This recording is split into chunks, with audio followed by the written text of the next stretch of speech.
7:30 p.m. tomorrow, Wednesday. We'll start with Dave, if you want to grab a mic.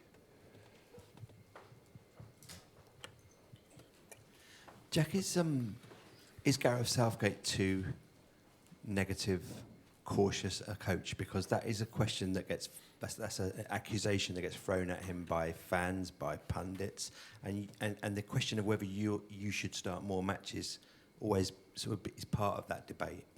Is he negative? Is he cautious? Is he too cautious? No, I don't think so. I think here, especially with when if you're on about if he plays five at the back or whatever, people always go on about how good our wing backs are. So I don't see why you wouldn't try that.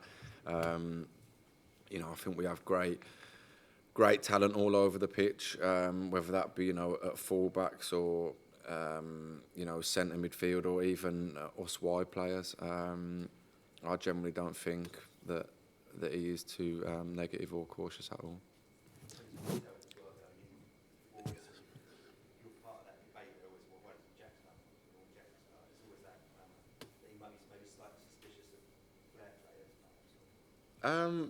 Well, listen, I'd obviously love to play. Like I said earlier, every time I put on the shirt for my country, I give it my all. I'd love to play every minute of every game, but that will never happen with anyone, So, like I touched on earlier, I just try and perform, when I'm given the chance, whether that be from the start or coming on as an impact type of sub. I'm here for everything. I'll try, when I'm on the training pitch, I'll train and try and give the manager no reason to leave me out. And hopefully that does mean that I can perform well and be on the plane to the World Cup. That's what I'm hoping for. Okay, Andy Dunn and then Jacob Steinberg. Hi, Jack. You mentioned before about you getting a bit of criticism, a bit of stick. Do you think it's a bit unfair, the focus on your form if you have one or two bad games? I mean, I was just listening to Graham Souness on the radio, and he says you're a good player, but you're not a great player. You have too many touches. You haven't improved in the last couple of years. I mean, specifically, what do you think about that? And overall, do you think a lot of the criticism is unfair? I don't know what his problem is for me. He always says stuff about me, but I don't really try to. I try to read not a lot of it. Obviously, it's difficult, when he's on TalkSport or the Sky Sports, and it's everywhere around the training ground at times. But listen, he was obviously a great player, and won a lot. But I know he has a lot of stuff I don't know what it is with his with what he says about me or what problem he's got. I know my own ability.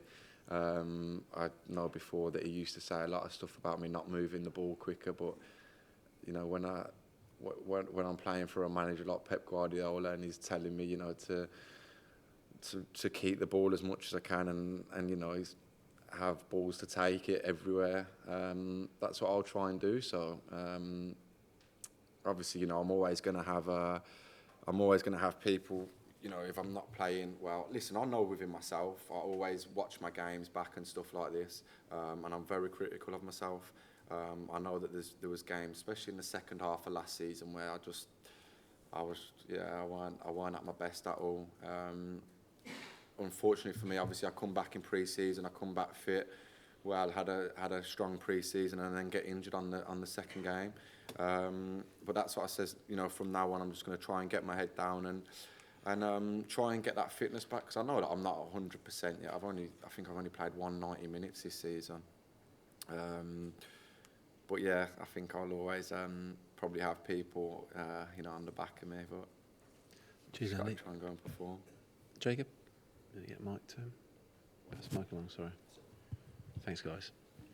On a similar note to people sort of having a pop at you, it feels like you were over the summer, when it was clear that you were just enjoying yourself, that people start at times calling your professionalism into question. I mean, does that make you laugh when you're maybe just trying to be down to earth and sort of true to your roots or whatever, and then people start saying that you're sort of not fit enough and everything?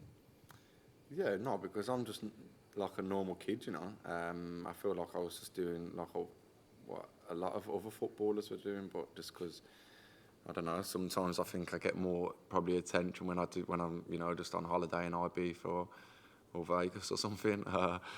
But after that, then I was putting up photos of me working. I don't know if a lot of people spoke about that, but I tried to come back as fit as possible, and I felt like I did. I've seen the manager said that a few times about me.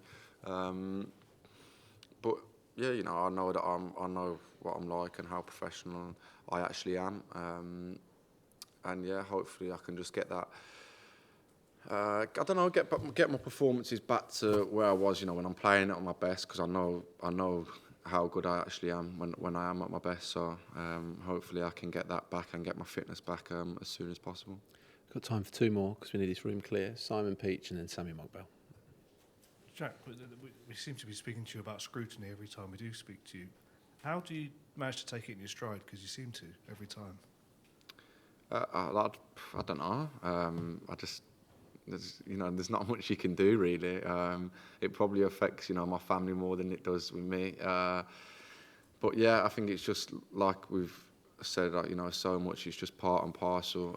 I think nowadays, people do have so much to say, whether that be on like social media or pundits or stuff like that. But it's just part and parcel of the game nowadays. It's, in my opinion, the biggest sport in the world, and everyone wants to talk about it, whether it's good or bad. So I think you just have to, just go with the flow, really. Something? Jack, just following on from that, generally, do you have a thick skin, or have you had to learn to have a thick skin? Does it? I know you probably sit here and say, "Oh, I don't care, it doesn't get to me," but does it? No, I think, I've had to obviously learn to deal with it. Does it come naturally to you, though, or is it something that you've had to sort of having that mentality where you can just, I don't care about what he says? Yeah, I think to learn that. Yeah, no, I think it's more, if someone was saying it, that, like say my mum or my dad or something, then I'd listen a lot more. But yeah, sometimes when people are saying it, whether it be, trolls on Twitter or Instagram or stuff like that, that obviously doesn't bother me at all. I think that's just like part and parcel with what we have, as playing for the national team and playing for big clubs in England. I don't think I'm the only one. I think there's quite a few, but I think we just have to learn to deal with that. But yeah, obviously, over time, I've learned to deal with it. I think when I obviously signed for Man City and the price and stuff that come with it, I knew, it weren't going to be all laughs unless I started the way Erling Haaland did. Then I think that's the only way that I wouldn't get caned. So no, I've obviously I'm not going to sit here and say nothing ever don't affect me, because it does sometimes. I'm a 27-year-old kid. So yeah, I've obviously had to learn to deal with that. Thanks, guys. We'll call it there. Appreciate your time. No worries. Thank you, everyone.